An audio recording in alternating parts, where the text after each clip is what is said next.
নারীরা মনে করে ইসলাম তাদেরকে কোনো মর্যাদা দেয় নাই, জোরে বলি না নাউজুবিল্লাহ। অথচ ইসলাম একজন নারীকে যে মর্যাদা দিয়েছে, কিয়ামত পর্যন্ত এমনিত ইসলাম আসার পর আর কোনো ধর্ম আর নাই।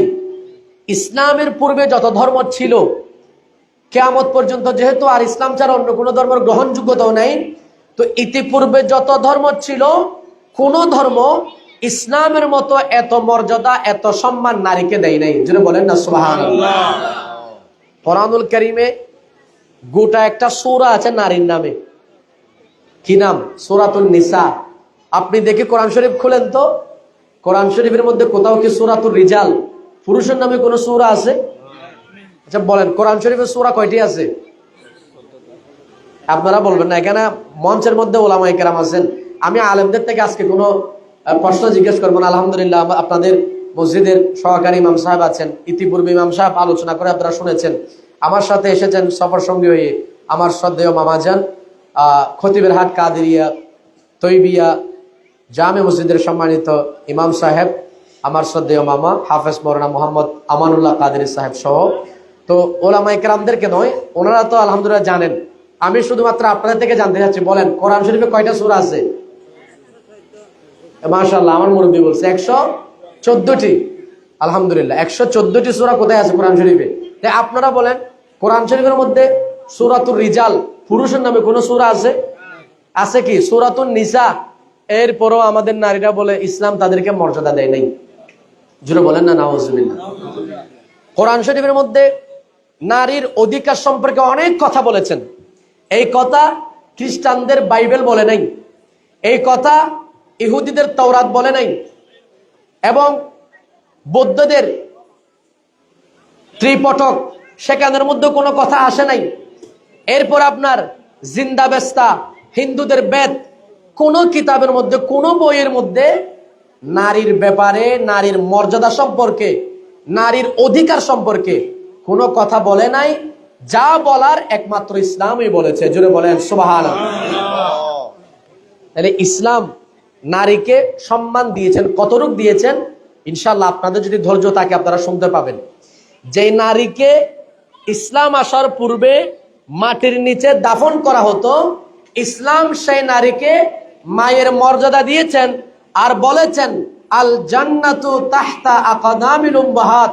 এই পৃথিবীর মানুষ জান্নাত খুঁজতেছ, জান্নাত তো তোমার মায়ের কদমের নিচে, জোরে বলেন সুবহানাল্লাহ। তাহলে ইসলাম নারীকে উঠাতে উঠাতে এত উপরে তুলেছেন, নারীর মর্যাদা এত বেশি দিয়েছেন, বলেছেন মায়ের কদমের নিচে সন্তানের বেহেশত, জোরে বলেন না সুবহানাল্লাহ। ইসলাম মর্যাদা দিয়েছেন কি দেন নাই? তো যদি কেউ বলে ইসলাম মর্যাদা দেয় নাই, তাহলে এরা কি ইসলাম বুঝেছে? আমি আলোচনা বেশি কঠিন করব না, আপনারা আবার বলবেন যে হুজুর কি আলোচনা শুরু করছে কিছু বুঝতেছি না। একেবারে এরকম বেশি কথাও বলবো না, আমি একেবারে খুব সংক্ষেপে এবং সহজে কথা বলার চেষ্টা করব। আপনাদের একটু মনোযোগ লাগবে। আমার একটা অভ্যাস আছে, আমি কথা বলার সময় যদি মনোযোগ না পাই, এদিক সেদিক যদি তাকানো হয়, তাহলে আমি কথা বলতে পারি না। এই জন্য যতক্ষণ কথা বলবো একটু মনোযোগটা দিবেন, কারণ এটা আল্লাহ রসুলের মাহফিল। মাহফিলের কিছু আদব আছে, বৈশিষ্ট্য আছে। তা আল্লাহ পাক আমাদেরকে শেষ পর্যন্ত ধৈর্য ধরে আল্লাহ রসুলের এই মাহফিলের মধ্যে বসার এবং এখান থেকে যা শিখবো সেই মোতাবেক আমল করার তৌফিক দান করুন, সকলে বলি আমিন। একটি আয়াত তেলাওয়াত করেছি, আল্লাহ কি বলছেন? ইয়া আইয়ুহান নাস, হে মানব জাতি, লোক সকল মানুষকে আল্লাহ ডাক দিচ্ছেন। আর কি বলছেন? ইন্না খালাকানাকুম, নিশ্চয় আমি তোমাদেরকে সৃষ্টি করেছি, জোরে বলেন সুবহানাল্লাহ। আমাদেরকে সৃষ্টি কে করেছেন? আল্লাহ।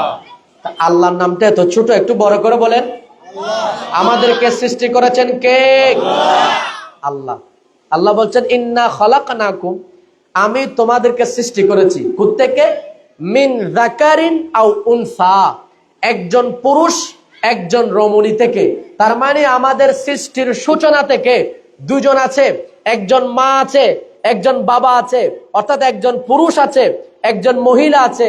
যে পুরুষ তিনি হচ্ছেন আমাদের বাবা হযরতে আদম আলাইহিস সালাম, এবং আমাদের মা হচ্ছেন হযরতে হাওয়া আলাইহিস সালাম, জুড়ে বলেন সুবহানাল্লাহ।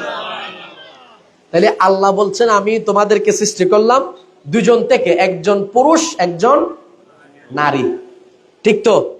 এরপর আল্লাহ বলছেন ওয়াজআলনাকুম শুউবান ওয়া কাবাইলা লিতাআরাফু। আল্লাহ বলছেন আমি তোমাদেরকে বিভিন্ন জাতিতে, বিভিন্ন গোষ্ঠীতে আমি তোমাদেরকে বিভক্ত করেছি। জোরে বলেন সুবহানাল্লাহ। বিভক্ত করেছেন বিদায় তো আজকে আপনারা বোয়ালখালীর মানুষ, ঠিক না? আর কেউ আছে আনোয়ারার মানুষ, কেউ আমরা বাঁশখালীর মানুষ, কেউ সাতকানিয়ার, কেউ পটিয়ার, কেউ চন্দনাইশের, কেউ রওজান, কেউ ফটিক শরীফ। তাহলে এক এক জায়গার মানুষ, ঠিক না? তা আল্লাহ বলছেন ওয়াজআলনাকুম শুউবান ওয়া কাবাইলা, বিভিন্ন জাতিতে, বিভিন্ন গোত্রে আমি মানুষকে বিভক্ত করেছি। জোরে বলেন সুবহানাল্লাহ। কেন? লিতাআরাফু, যাতে তোমরা পরস্পর পরিচিত হতে পারো। একটু জোরে বলেন সুবহানাল্লাহ। আমি এখানে আসার আগে আপনারা আমাকে চিনতেন? আসার পরে চিনতেছেন কিনা? তো চেনার পরে একটা মোহাব্বত হয়েছে কিনা? তো মোহাব্বত হওয়ার পরে একজন মানুষ আগে না চিনলে এক ধরনের, চিনলে আরেক ধরনের। যখন চিনতেন না তখন হয়তো আমাকে দেখলে আপনি কথাও বলতেন না, তোর চিনি না কি কথা বলবো। কিন্তু যখন দেখেছেন, চিনেছেন, মোহাব্বত দিয়ে বুকে জড়িয়ে নিচ্ছেন, মুসাফা করতেছেন। আমি আসার সময় দেখতেছি অনেকে মুসাফা করতেছেন, আগে থেকে চিনতেছেন বিদায়, কিন্তু না চিনলে এটা থাকতো। তাইলে এই জন্য আল্লাহ যেটা বলেছেন ওয়াজআলনাকুম শুউবান ওয়া কাবাইলা লিতাআরাফু, যাতে তোমরা পরস্পর পরিচিত হতে পারো। জোরে বলেন সুবহানাল্লাহ। শুধু তাই নয়, আল্লাহ সুবহানাহু ওয়া তাআলা ইরশাদ করেছেন, আমরা তো পৃথিবীর মধ্যে মনে করি যে বেশি ধনী, যে বেশি সম্পদশালী, যে বেশি পয়সাওয়ালা, যে বেশি ধনবান, যে গাড়ির মালিক, বাড়ির মালিক, বিভিন্ন বড় বড় কোম্পানির মালিক, ফ্যাক্টরির মালিক, বিভিন্ন কিছুর যিনি মালিক, আমরা মনে করি সে সম্মানিত। কিন্তু আল্লাহর কোরআন স্পষ্টভাবে বলে দিচ্ছেন, কোরআনুল কারীমের মধ্যে ঘোষণা হচ্ছে মর্যাদা আল্লাহ দিয়েছেন কোন ধনবান ব্যক্তিকে নয়। আল্লাহ মর্যাদা দিয়েছেন চেহারার সৌন্দর্য দেখে নয়, আল্লাহ মর্যাদা দিয়েছেন মানুষের চেহারা দিকে, গোষ্ঠী দেখে, সমাজ দেখে, রাষ্ট্র দেখে আল্লাহ মর্যাদা দেন নাই। আল্লাহ মর্যাদা দিচ্ছেন ইন্না আকরামাকুম ইনদাল্লাহি আতকাকুম, তোমাদের মধ্যে যে ব্যক্তি বেশি তাকওয়াবান, পরহেজগার, মুত্তাকি, আল্লাহওয়ালা, আল্লাহকে ভয় করে, ইমানদার, নামাজ পড়ে, রোজা রাখে, হজ করে, যাকাত দেয়, আল্লাহ এবং আল্লাহর রসুলকে যে যত বেশি রাজি খুশি করেছে, আমার আল্লাহ কোরআনে ডিক্লার দিচ্ছেন সেই ব্যক্তি হচ্ছে আল্লাহর কাছে বেশি সম্মানিত। তাহলে সম্মানিত কে? যার ভিতরে কি আছে? তাকওয়া আছে। বলেন, যার ভিতরে তাকওয়া আছে। কিন্তু আমাদের একটু অভ্যাস খারাপ। আমার কথায় কেউ মনে কষ্ট আনবেন না, আমি কাউকে কষ্ট দেওয়ার জন্য কথা বলছি না, আমি শুধুমাত্র বাস্তবতাকে তুলে ধরার চেষ্টা করতেছি। যদি না বুঝেন তাহলে আমার সাথে কথা বলবেন, তারপরে মনে কষ্ট আনবেন না। শুনেন, এখন আমরা সম্মান করি কাকে? যার টাকা পয়সা একটু বেশি আছে। আপনাদের এখানে মনে করেন অনেক, আপনাদের এলাকায় না, বিভিন্ন জায়গায় আছে, আপনাদের এলাকা সম্পর্কে আমি জানি না, কেন দোষারোপ করবো। বিভিন্ন এলাকায় দেখবেন সেখানে বিয়ে হয়, তারপর সন্তানের আকিকা হয়, হয় না? তারপর আপনার বিভিন্ন ধরনের অনুষ্ঠান হয়, হয় না? তখন আমরা দাওয়াত দিই কাকে? যে একটু পয়সাওয়ালা, ধনী, আমার বিয়েতে আসলে কিছু আমার লাভ হবে। যে একটু গরিব, খাওয়ার জন্য অর্থের ভাত অর্থে পাই না, কিংবা যে আমার বিয়ের মধ্যে আসলে আমার কোনো লাভ হবে না, সে যত নামাজি হোক, পরহেজগার হোক, মুত্তাকি হোক, দিনদার হোক, তো সে গরিব। একজন গরিবকে কেন আমি দাওয়াত দিব? আমরা চিন্তা করি সেটা। কিন্তু আপনি যদি চিন্তা করেন, আমি ধনী কে সেটা দেখবো না, কে বেশি গাড়ির মালিক, বাড়ির মালিক, ধন সম্পদের মালিক সেটা নয়, আমি দেখব কে কত বেশি আল্লাহ এবং আল্লাহর রসুলের নৈকট্য হাসিল করেছে, ওই ধরনের মানুষকে আমি দাওয়াত দিব। তাইলে আপনাকে দাওয়াত দিতে হবে যারা পরহেজগার, দিনদার, মুত্তাকি, আল্লাহ এবং আল্লাহর রাসূল যা দিয়েছেন সেই মোতাবেক চলে, যা থেকে বিরত থাকতে বলেছেন তা থেকে বিরত থাকে, ওই ধরনের মানুষকে যদি আপনি দাওয়াত দিতে পারেন তাহলে আল্লাহ এবং আল্লাহর রাসূল আপনার উপর রাজি হয়ে যাবে। জোরে বলেন সুবহানাল্লাহ। কিন্তু আমরা এখন দিই কাদেরকে? যারা পয়সাওয়ালা, টাকাওয়ালা, গাড়িওয়ালা, বাড়িওয়ালা, ঠিক না? তো আমরা এখন থেকে তাদেরকেও দিতে হবে, সামাজিক হিসাবে অবশ্যই দিব না নয়, আপন আপন মানুষকে আপন আপন সম্মান দিতে হবে। তাই বলে কি আমি গরিবকে বাদ দিতে পারবো? তা আমরা এখন গরিবকে মুঠেই দিই না, অথচ দরকারটা গরিবকে দেওয়া। আমি খাবার ইন্তজাম করতেছি, বিশেষ করে মেজবান হয় আপনারা দেখবেন। তো এখানে আরো কিছু বিষয় আছে, আমাদের যারা বয় আছে, ওই যে হাতটা দোয়ানোর জন্য যারা দায়িত্ব পালন, ওরাও দেখবেন যে মানুষ দেখে দেখে কিন্তু সম্মান করে। এখন দুনিয়া চলতেছে এরকম, একজন মানুষ দেখবেন বয়স্ক টাইপের মুরব্বী, দেখবেন যে সে তত বেশি দেখবে না, দেখবে কাকে একটু যে ফিটফাট, ঠিক না? এটা যেন না হয়, আমরা দেখবো প্রত্যেককে আমরা সমানভাবে কি করব, মূল্যায়ন করব। এটাই হচ্ছে আমাদের জন্য হওয়া উচিত। যাই হোক, কথা লম্বা করব না, আমি যে আয়াতটা পড়েছি আল্লাহ পাক সুবহানাহু ওয়া তাআলা যেটা বলছেন, ইন্নাল্লাহা আলিমুন খবীর, নিশ্চয়ই আল্লাহ সুবহানাহু ওয়া তাআলা সবকিছু জানেন, সবকিছুর খবর রাখেন। একটু জোরে বলেন সুবহানাল্লাহ। আজকে আমরা মাহফিলে এসেছি, আসছি না, বসছি না, এ খবর আল্লাহ পাক সুবহানাহু ওয়া তাআলা জানেন কিনা? এখন আমরা যদি মনে করি যে না, আমরা হয়তো মাহফিলে আসছি, এ খবর আল্লাহর নাই, ঈমান থাকবে? তো আমরা মাহফিলে কোন উদ্দেশ্যে এসেছি সেটাও এই বিশ্বাস আছে কিনা? আল্লাহ এই বিশ্বাস নিয়ে আমাদেরকে জীবন যাপন করার তৌফিক দান করেন। যাই হোক, এবার যেটা আপনাদেরকে বলেছিলাম, ইসলাম একজন নারীকে যে সম্মান দিয়েছেন কোন ধর্মে দিতে পেরেছে? পারবে? পারার জন্য তো কোনো ধর্মই নেই, একমাত্র ধর্ম কি? আল্লাহ বলছেন ইন্নাদ-দীনা ইনদাল্লাহিল ইসলাম, নিশ্চয় আল্লাহর কাছে একমাত্র গ্রহণযোগ্য ধর্ম হলো ইসলাম। ইসলাম ছাড়া আর কোন ধর্মের এখন চল নেই, কারণ আমার নবী যেদিন দুনিয়ার মধ্যে তশরিফ এনেছেন অন্য কোন ধর্মের আর বাকি নাই, সমস্ত ধর্ম রহিত হয়ে গেছে। আল্লাহ পাক সুবহানাহু ওয়া তাআলা আমার নবীকে পাঠিয়েছেন কিয়ামত পর্যন্ত, আর কোন নবীও আসার সম্ভাবনা নাই। শুধুমাত্র একজন নবী আসবেন কিয়ামতের পূর্বে, তবে তিনি নবী হয়ে আসবেন না, আমার নবীর উম্মত হয়ে দুনিয়ার মধ্যে তাশরীফ আনবে। এবার আপনাদেরকে বলতে হবে সেই নবীর নাম কি? সবাই বলেন হযরতে ঈসা আলাইহিস সালাম। জোরে বলেন সুবহানাল্লাহ। নবীদের নাম নেওয়ার সময় শুধু ঈসা বলবেন না, বলবেন হযরত ঈসা আলাইহিস সালাম, একটু সম্মানের সাথে নেবেন। কারণ নবীগণ ওনাদের সম্মান বাড়াইছেন কে? তো সম্মান যাদের আল্লাহ বাড়াইছেন আমরা কমাতে পারবো? এজন্য সম্মানটা আমাদেরকেও দিতে হবে। যদিও বা আমরা নবীদের যথাযথ সম্মান দেওয়ার সেই যোগ্যতা আমরা রাখি না, তারপরেও আমরা চেষ্টা করব। তো আচ্ছা, আমরা যদি নবীদেরকে সম্মান করি, এটা কি লাভ নবীদের নাকি আমাদের? কথাকে বুঝতে কষ্ট হচ্ছে?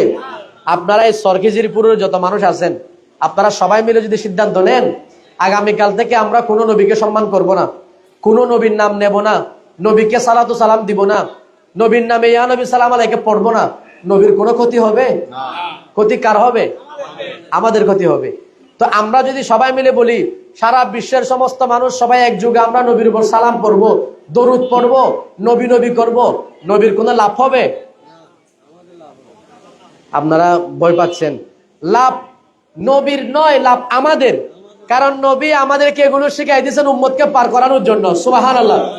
কারণ নবীকে আল্লাহ যা দিয়েছেন, আল্লাহ বলছেন ওয়ারাফা'না লাকা যিকরাক, ইয়া রাসূলুল্লাহ আপনার শান, আপনার মর্যাদা, আপনার ইজ্জত, আপনার সেই মর্তবা আমি আল্লাহ বাড়িয়েছি, বাড়াতে থাকবো কিয়ামত পর্যন্ত। যেখানে আমার স্মরণ হবে, ইযা যুকিরতু যুকিরতা মাই, যেখানে আল্লাহর কথা বলা হবে সেখানে নবীর নাম নেওয়া হয়। জোরে বলেন সুবহানাল্লাহ। নবীর শান কমবে? বরং কি বাড়বে, বাড়তেছে। পৃথিবীর মধ্যে যত মসজিদ আছে প্রত্যেক মসজিদে আজান হয় কিনা? মসজিদ দিন দিন কমতেছে না বাড়তেছে? তো আমরা এখন যদি সবাই বলি নবীর, এখন আমাদের দেশে অনেকে, আমরা যখন জ্যৈষ্ঠ জুলুস ঈদ মিলাদুন নবী পালন করি, অনেকে হুমকি দেয়। কি বলে? বলে চট্টগ্রামে এই বেদাত চলবে না। জুড়ে বলেন না নাউজুবিল্লাহ। হুমকি দেয়। তো তোমরা হুমকি দিলে কি মিলাদুন নবী কমবে নাকি আরো দিন দিন বাড়তেছে? আল্লাহ বলছেন কোরআনুল কারীমে, ইউরিদুনা লিইউতফিউ নূরাল্লাহি বিআফওয়াহিহিম ওয়াল্লাহু মুতিম্মু নূরিহি ওয়ালাউ কারিহাল কাফিরুন। সুবহানাল্লাহ। আল্লাহ বলছেন কাফের মুশরিক যারা আছে, বেদিন যারা আছে, নবীর দুশমন যারা আছে, ইউরিদুনা তারা চায়, লিইউতফিউ নূরাল্লাহি বিআফওয়াহিহিম তাদের মুখে ফু দিয়ে আল্লাহর নূরকে তারা নিভিয়ে দেওয়ার জন্য তারা বারবার চেষ্টা করে, ফু দেয়। আল্লাহ বলছেন ওয়াল্লাহু মুতিম্মু নূরিহি, আল্লাহ সেই নূরকে পূর্ণতা দানকারী। দিন দিন সেই আলো, সেই নূর আল্লাহ বাড়িয়ে দিচ্ছেন। সেই নূর যখন আল্লাহ বাড়াচ্ছেন, পৃথিবীর কোন কাফেরের শক্তি নাই সেই নূরকে কমিয়ে দেওয়ার জন্য। আল্লাহ নিজেই বলে দিলেন ওয়ালাউ কারিহাল কাফিরুন, যদিও কাফের সেটা অপছন্দ করে, কিন্তু আমি যে নূর জ্বালিয়েছি সেই নূর নিভানোর ক্ষমতা কারো নাই। তাহলে নবীর শান চললে, নবীর শান গাইলে, নবীর কথা বললে খুশি হন কে? আর নবীর সাথে বেয়াদবি করলে নারাজ হন কে? এটা আপনারা জানেন। তারপরও একটু আপনাদেরকে বলি, আমার নবীর সাথে যারা বেয়াদবি করেছে, তো জবাব কি আমার নবী দিয়েছেন নাকি আল্লাহ দিয়েছেন? আমার নবীকে একজন বেয়াদব এসে বলেছিল, তার নাম ছিল ওয়ালিদ বিন মুগীরা। কি নাম? ইন ওয়াজ বেন, ওনারা জানেন, আপনারা জানতেছেন যে ওয়াজ করতেছি একটু প্রাসঙ্গিকের কারণে। সে এসে আমার নবীকে বলছিল যে মুহাম্মদ নির্বংশ হয়ে গেছে। জোরে বলেন না নাউজুবিল্লাহ। কেন? আমার নবীর সন্তান যারা দুনিয়াতে এসেছেন তাদেরকে আল্লাহ অপ্রাপ্ত বয়স্কের মধ্যে নিয়ে গেছেন।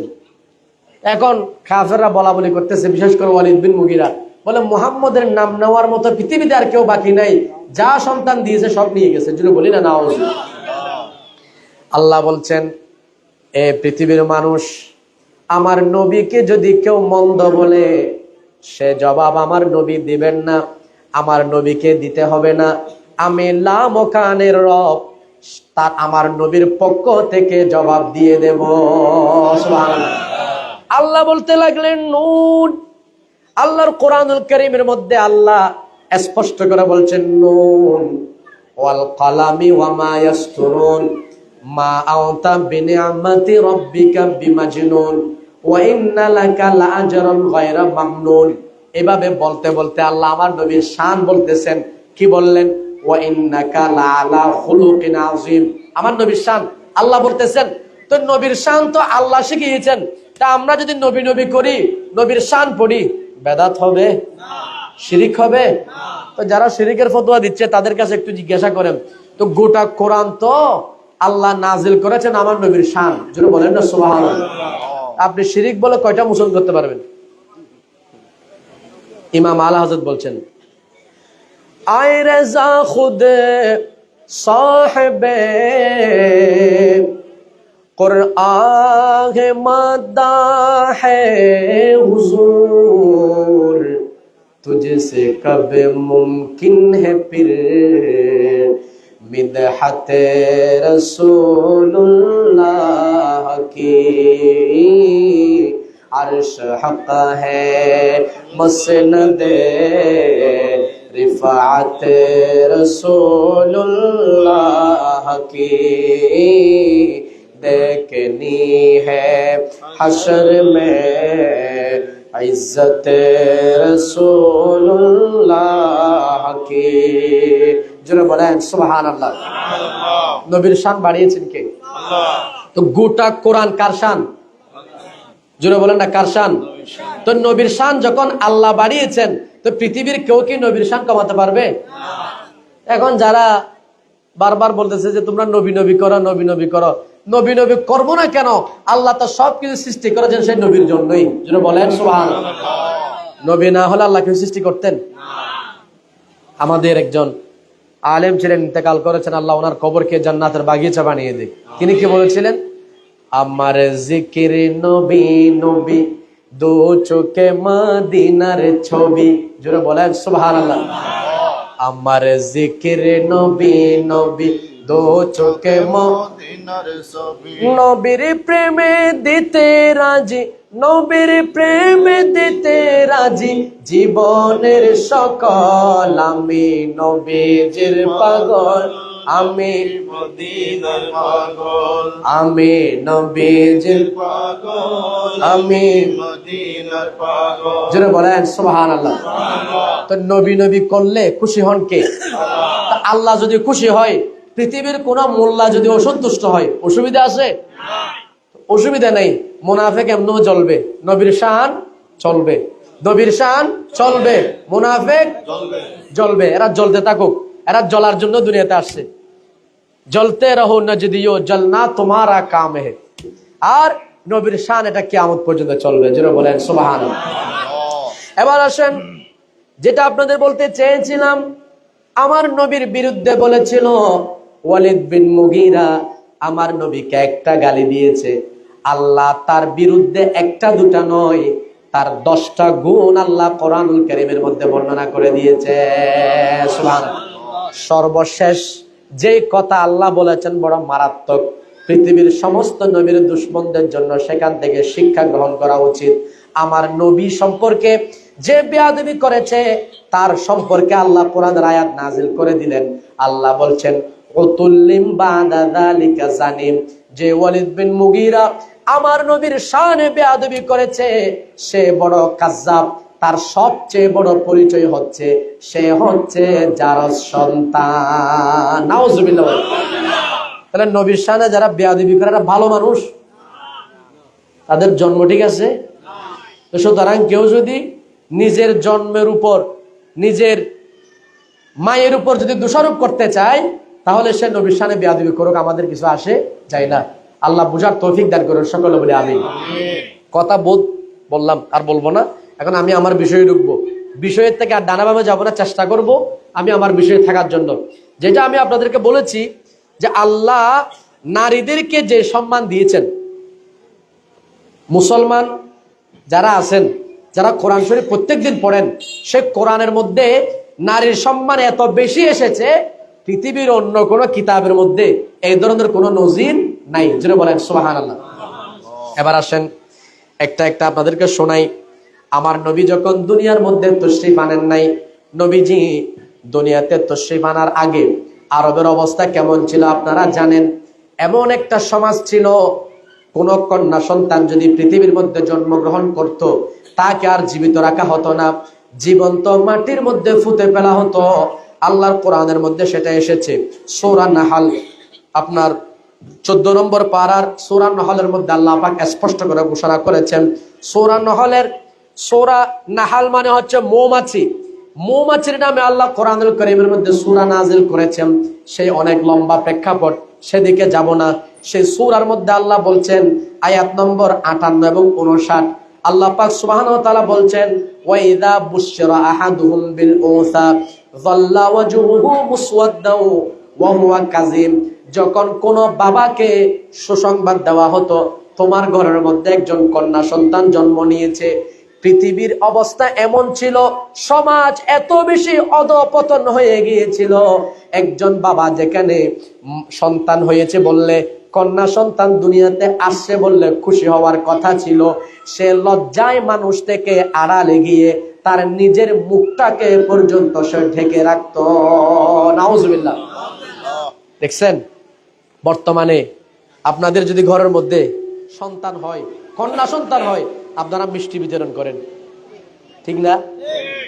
যারা যারা মুরব্বী তো এখানে অনেক আছেন, মাইয়ে বিয়ে দিচ্ছেন না অনেকে, নাতিন আছে না, নাতিন হওয়ার পরে কি নিয়ে গেছেন? অনেক কিছু নিয়ে গেছেন। আমি আজকে আপনাদের থেকে পরীক্ষা নিচ্ছি না, অনেক কিছু। এটা আবার এগুলোকে রেওয়াজ করা ঠিক হবে না। এখন আমাদের চট্টগ্রামের কিছু অভ্যাস খারাপ আছে, এগুলো বলতে গেলে অনেক লম্বা কথা। আমাদের অনেক দেশের মধ্যে এখন বর্তমানে অনেক সমাজের মধ্যে এগুলো না দিলে অনেক সময় ঘর ঠিক থাকে না, ঘর পর্যন্ত ভেঙে যায়, এই অবস্থা হয়। এটা যেন না হয়, আমাদের আজকের মাহফিল থেকে আমরা একটা মেসেজ দিব, আপনার শ্বশুর বাড়ি থেকে কে আসতেছে আপনি সেদিকে তাকায় থাকবেন না। এটা কোনো ব্যক্তিত্ববান পুরুষের কাজ হতে পারে। একজন ব্যক্তিত্ববান মানুষ সে নিজে বলবে আমার কাছে আল্লাহ সম্পদ দিচ্ছেন, আমি নিজে করব, আমি কেন আরেকজনের দিকে তাকায় থাকবো? এটা উচিত নয়। এখন তো আমরা এগুলোর আওয়াজ বানাই ফেলছি। যাই হোক, তবে আমি এটা বলতেছি, নাতিন হলে আপনারা যারা মুরব্বীরা আছেন খুশি হয়েছেন না? মেয়ের ঘরের মধ্যে আলাদাভাবে বেড়াইতে গেছেন না?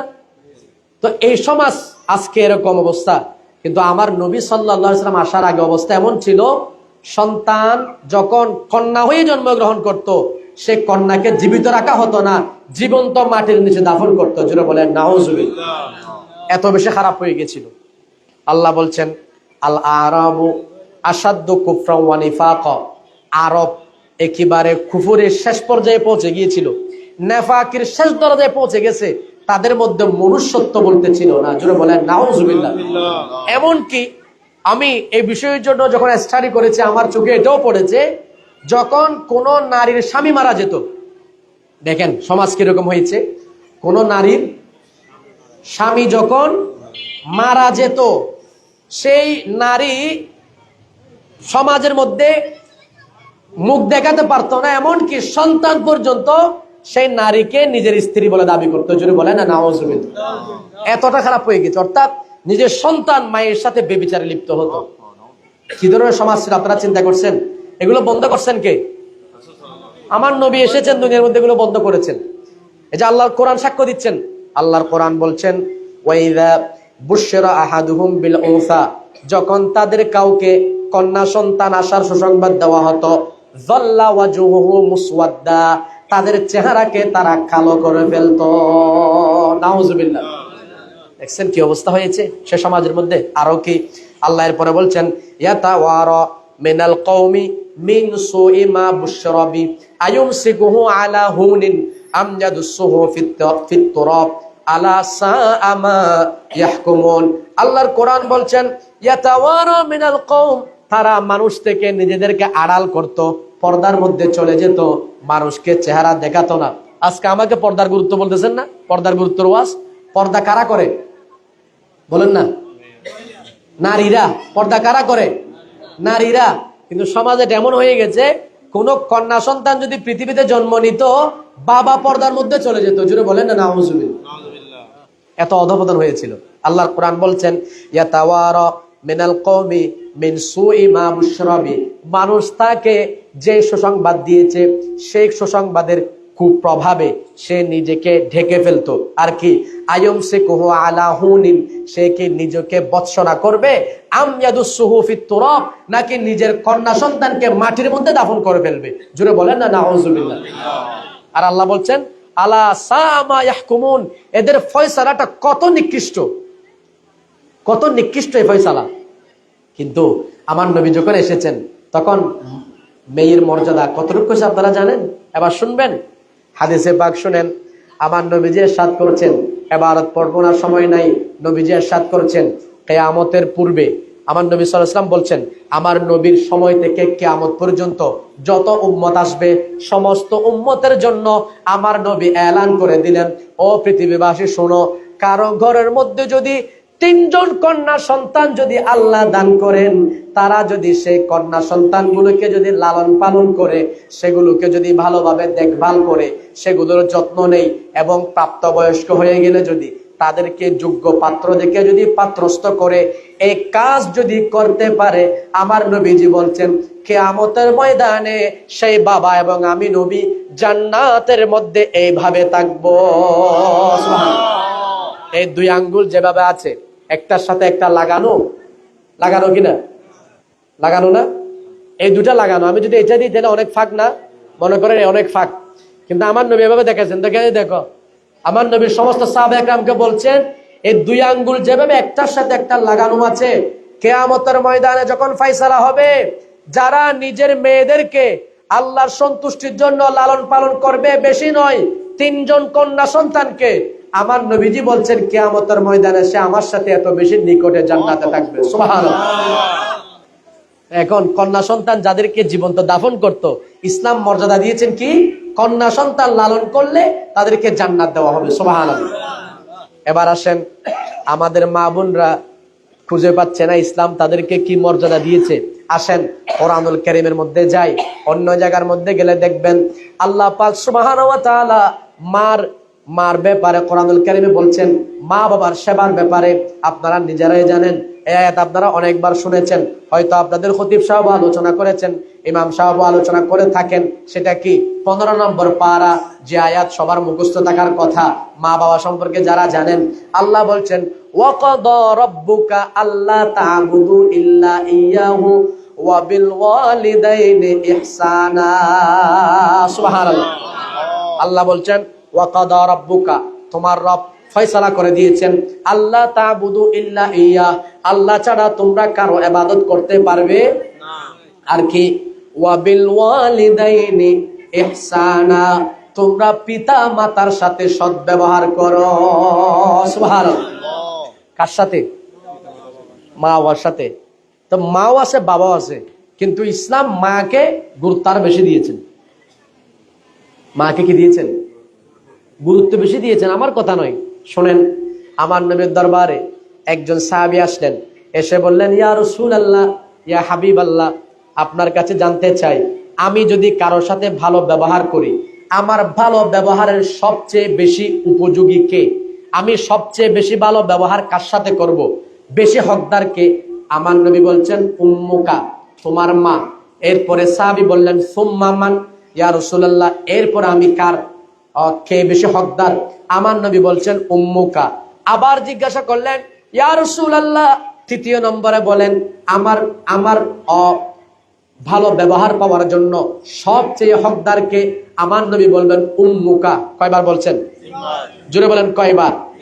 এরপরে সাহাবী আবার জিজ্ঞাসা করলেন সুম্মা মান ইয়া রাসূলুল্লাহ, এরপরে কে? এরপরে আমার নবী বললেন সুম্মা আবুকা, এরপরে হচ্ছে তোমার বাবা। সুবহানাল্লাহ। এর বাবার কথা কয় নম্বর বলেছেন? 3 বার। কার কথা বলেছেন? এরপরেও যদি মেয়েরা বলে ইসলাম তাদেরকে কোনো সম্মান দেয় নাই, কোনো মর্যাদা দেয় নাই, এটাকে আমরা মানবো না। এরপরে আসেন, আল্লাহ পাক সুবহানাহু ওয়া তাআলা মাকে মর্যাদা আরো কত বেশি দিয়েছেন, এগুলো আপনারা জানেন। আমি তারপরে শুধুমাত্র আপনাদেরকে একটু একটু ইশারা দিচ্ছি, যারা বলে নাই, মর্যাদা দেয় নাই, তাদের জবাবের জন্য। তা আমরা সবাই জান্নাত খুঁজি, আমার নবী জান্নাতের কথা বলে দিয়েছেন। ও পৃথিবীবাসী, যদি তোমরা জান্নাত পেতে চাও, তাহলে নিজের মাকে রাজি করো, নিজের বাবাকে রাজি করো। যদি নিজের মা বাবাকে রাজি করাতে পারো, তাহলে তুমি পৃথিবীতে থাকতে জান্নাতি হয়ে যাবে। সুবহানাল্লাহ। তাহলে মা বাবার সম্মান বাড়িয়েছেন কে? আল্লাহ এবং তার রসুল। তো আল্লাহ রসুল ইসলামের মাধ্যমে নারীকে যে সম্মান দিয়েছেন, নারী জাতিকে গোটা পৃথিবীর মানুষের সামনে যে মডেল হিসাবে উপস্থাপন করেছেন, নারী জাতিকে আপনার জান্নাতি হওয়ার যে ব্যবস্থা করেছেন, সেটা তো আমাদের সুশীল সমাজ যারা আছে এখন শুধু তারা বলে ইসলাম নারীকে বস্তাবন্দি করতেছে। যেটা বলেন না, নাউজুবিল্লাহ। এটার ব্যাপারে একটা সহজ কথা বলি, আপনারাও বলবেন যে হুজুর এই উত্তপ্ত গরম, এই গরমের মধ্যে বোরকা পরে কয়জন চলাফেরা করতে পারবে? একটু স্বাধীনতা দেন না, যাতে সবকিছু খোলামেলা চলাফেরা করতে পারে। যেটা বলেন না, নাউজুবিল্লাহ। অনেকে বলে না। তাইলে আবার শোনেন, নারীর দাম আসলে ইসলাম কিভাবে বাড়িয়েছেন চিন্তা করেন। যুক্তরাষ্ট্রে একজন সাংবাদিক একজন আলেম থেকে প্রশ্ন করতেছেন, আমার মতো ছোটখাটো কোনো আলেম না, একজন যোগ্য আলেম থেকে প্রশ্ন করছেন যে আপনারা যে নারীদেরকে এই যে বোরকা পরার, পর্দা করার এই বিধানগুলো বলেন, এগুলোর প্রয়োজন কি? ওদের একটা স্বাধীনতা আছে, ওরা ভালোভাবে চলাফেরা করুক, অসুবিধা কি? তখন আলেম উল্টা প্রশ্ন করলেন সাংবাদিক থেকে। কি বললেন? বলে 2টা আইসক্রিম। কি আইসক্রিম তো চেনেন বাবা, চেনেন না? একটা প্যাকেট করা আর একটা প্যাকেট ছাড়া, দুইটাকে ডাস্টবিনে ফেলে দিলাম। কে বলতেছেন? ওই আলেম সাংবাদিককে প্রশ্ন করতে উল্টা, 2টা আইসক্রিম, একটা প্যাকেট সহ আর একটা প্যাকেট ছাড়া আমি কোথায় ফেললাম?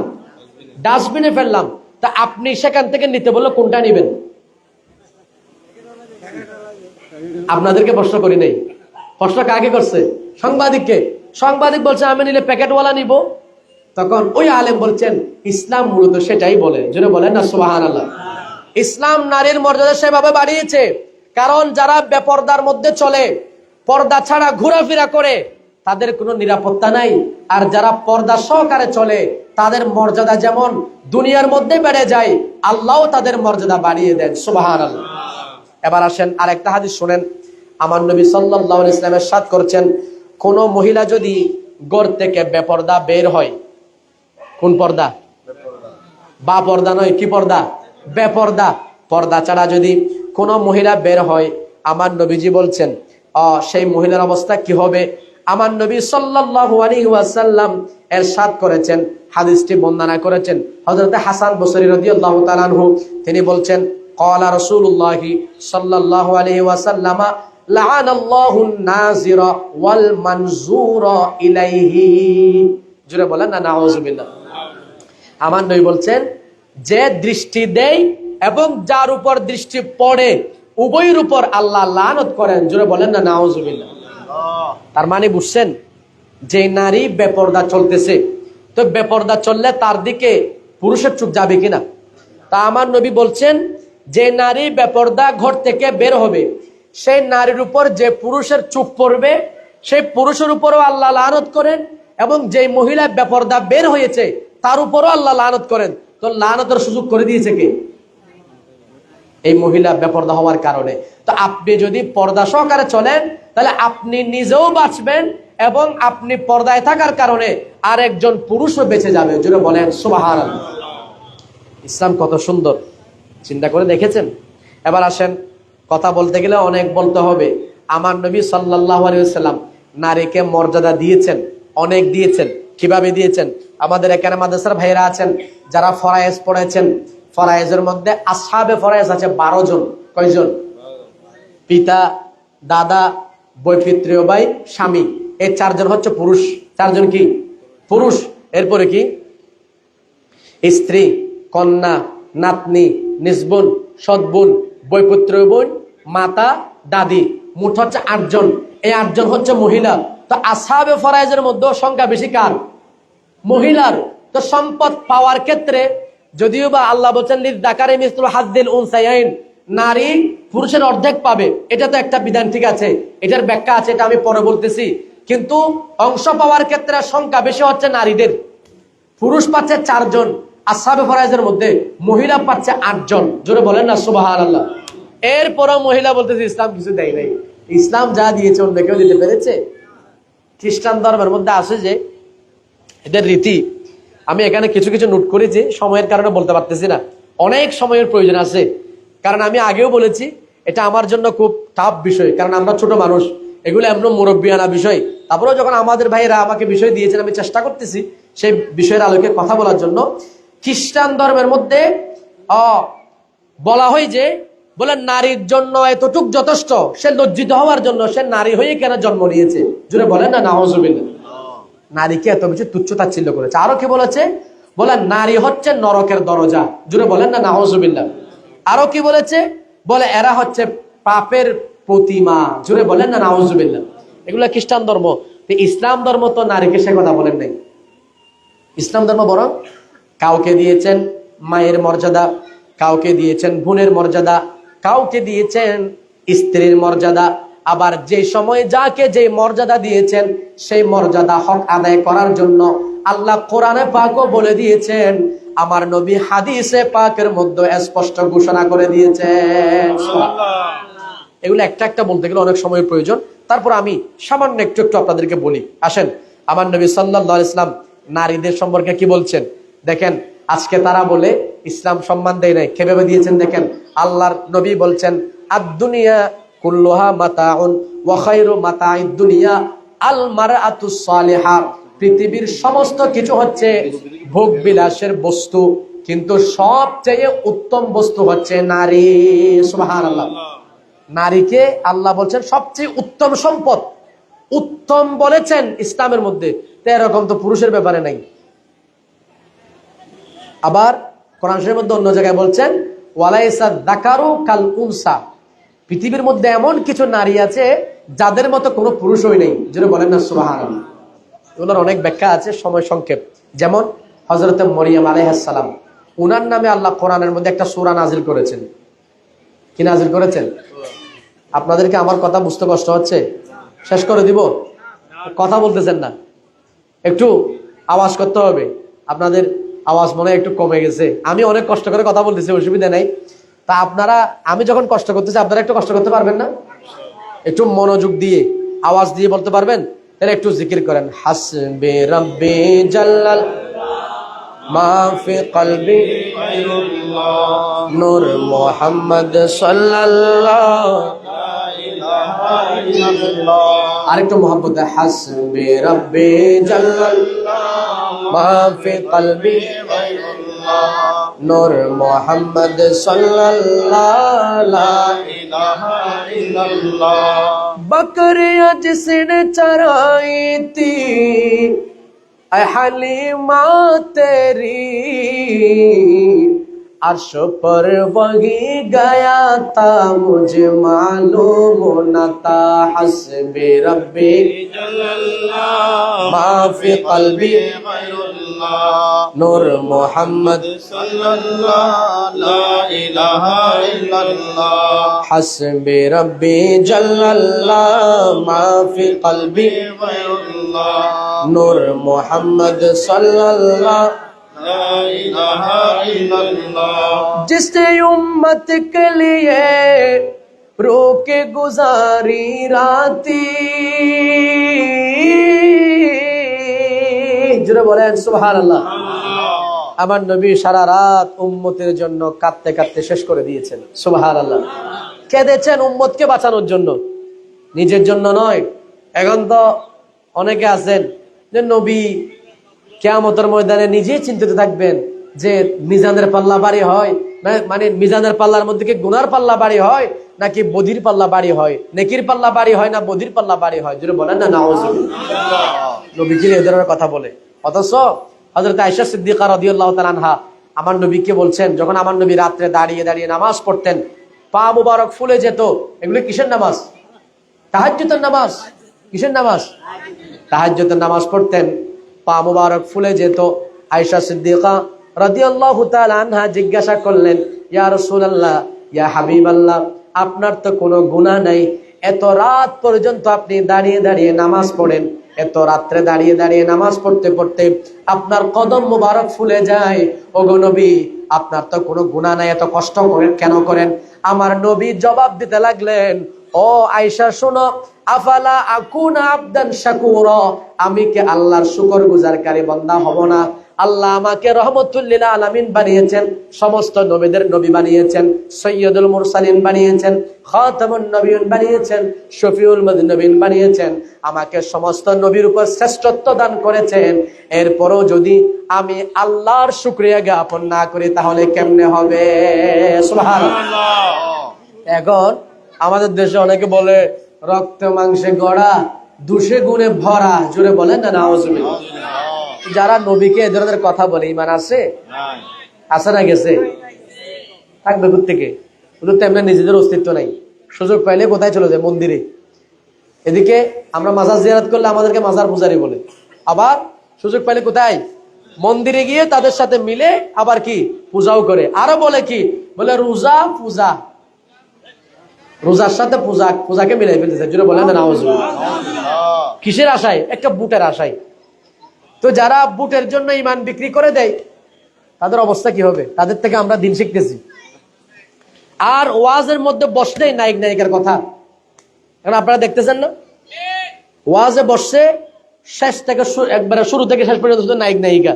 কোন ছবির মধ্যে কি আছে, কোন এগুলো একজন আপনাকে মানুষ আনছে এগুলো বলার জন্য? আপনাকে মানুষ আনছে কিছু আপনার থেকে শিখবে, আল্লাহ এবং আল্লাহ রসুলের দিন সম্পর্কে আপনি মানুষকে শেখাবেন সেজন্য। আর আপনি বসে বসে মানুষকে সিনেমার গল্প শোনাচ্ছেন। যদি বলেন না নাউজুবিল্লাহ। এই জন্য সাহাবায়ে কেরাম থেকে আমাদেরকে যেটা শিখিয়েছেন সেটা শিখতে হবে। মুফতি আহমদ খান রহিমি রহমতুল্লাহ আলাইহি সেজন্য যেটা বললেন, जिसने उम्मत के लिए रोके गुजारी राती वही महबूब खुदा था मुझे मालूम न था हस्बे रब्बी नूर मोहम्मद सल्लल्लाहु ला इलाहा इल्लाल्लाह। বাস আলহামদুলিল্লাহ, আর বেশিক্ষণ সময় নিব না, শেষ করতে হবে। আমার পরে যিনি প্রধান অতিথি আছেন উনি আসলে ইনশাল্লাহ আমি শেষ করব। এই পর্যন্ত আমি চালাই নিচ্ছি, আপনাদের কষ্ট হবে? আসেন, যেটা বলতে চেয়েছিলাম, আমার নবী সাল্লাল্লাহু আলাইহি ওয়াসাল্লাম নারীদেরকে কতটুক মর্যাদা দিয়েছেন। আসেন, আমার নবীর এক একজন স্ত্রীর এক একটা বৈশিষ্ট্য ছিল। আমার নবীর সর্বমোট 11 জন স্ত্রী ছিলেন। কতজন? 11 জন।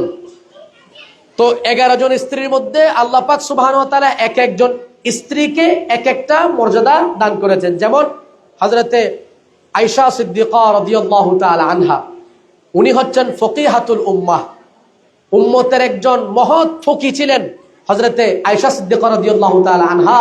রাসূল পাকের অনেক সাহাবী বিভিন্ন মাসালার সমাধানের জন্য হযরত আয়েশা সিদ্দিকা রাদিয়াল্লাহু তাআলা থেকে প্রশ্ন করতেন। জোরে বলেন সুবহানাল্লাহ। আর আরেকজন আমার নবীর স্ত্রী ছিলেন, যার নাম আপনারা সকলে জানেন, যার দান ইসলামের মধ্যে অবিস্মরণীয়, হযরতে মা খাদিজাতুল কুবরা রাদিয়াল্লাহু তাআলা আনহা। জোরে বলেন সুবহানাল্লাহ। এবং আরেকজন স্ত্রী ছিলেন হযরত উম্মে সালামা রাদিয়াল্লাহু তাআলা আনহা। আমার নবী যে কোনো জটিল বিষয়ের সময় ওনার থেকে পরামর্শ নিতেন। সুবহানাল্লাহ। যেই নবী ওহী ছাড়া কোনো কথা বলতেন না।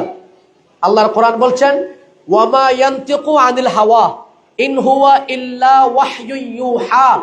আল্লাহ সুবহানাহু ওয়া তাআলা আমার নবী সম্পর্কে বলছেন, ওয়ামা ইয়ানতিকু আনিল হাওয়া। জোর আসছে না? মাশাআল্লাহ, একটু তাকবীর দেন। নারায়ে তাকবীর, নারায়ে রিসালাত, নারায়ে গাউসিয়া, আহলে সুন্নাত ওয়াল জামাত। মাশাআল্লাহ, মারহাবা। আলহামদুলিল্লাহ, আজকের মাহফিলের সম্মানিত প্রধান অতিথি, আমি যার জন্য এতক্ষণ অপেক্ষা করছি উনি চলে আসছেন। আমি শেষ করবো ইনশাআল্লাহ। আসসালামু আলাইকুম। আইন বইন বইন। আসসালামু আলাইকুম। অন হিন্দি প্রয়োজন নইলে একেবারে। আচ্ছা, আলহামদুলিল্লাহ, সবাই বলেন আলহামদুলিল্লাহ। বাবা, আমি এখন শেষ করব, আর সময় নাই। হুজুর যখন আসছেন আমি এখনই শেষ করব। একটু আমি এটা শেষ করি। রাসূল পাক সাল্লাল্লাহু আলাইহি ওয়াসাল্লাম কি শিক্ষা দিলেন? কারণ আমাকে যে বিষয় দিয়েছেন, আমি যেটা বলেছি আপনাদেরকে, নারীর মর্যাদা ইসলাম যতটুকু দিয়েছে আমি আগেই বলেছি, আর কেউ দিতে পারে নাই। আসেন, হযরত উম্মে সালামা রাদিয়াল্লাহু তাআলা আনহা, ওনার থেকে আমার নবী কি নিতেন? পরামর্শ নিতেন। শোনেন, আমি শেষ করে দিচ্ছি। একটু আপনাদের মনোযোগটা চাচ্ছে, অন্যদিকে মনোযোগ দেওয়া যাবে না বাবা। একটু দর্শক করেন সালাতুন ইয়া রাসূল।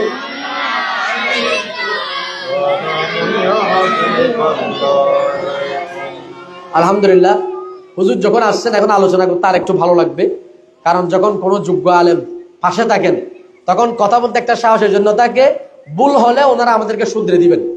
আমার নবী সাল্লাল্লাহু আলাইহি ওয়াসাল্লাম যখন 6ষ্ঠ হিজরিতে কোথায় যাচ্ছিলেন? হজ করার উদ্দেশ্যে গিয়েছিলেন। সেখানে হুদাইবিয়া নামক স্থানের মধ্যে গিয়ে বাধাপ্রাপ্ত হয়েছেন। আর সামনে যাননি, কারণ কাফেররা বাধা দিয়েছিল মক্কার কুরাইশরা।